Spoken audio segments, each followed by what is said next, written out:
Hi friends, I hope you're all doing well. Today I came down to check all these second hand. Though the one I'm looking is right front of me. It's 70cc and the price for this is around 21,000 Pakistani rupees.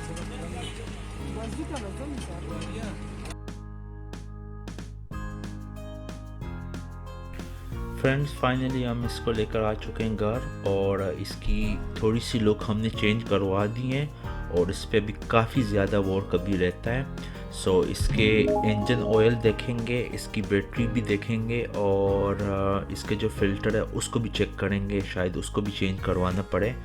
तो जैसे जैसे update आती रहेंगी मैं आपको आपके साथ share करता रहूँगा।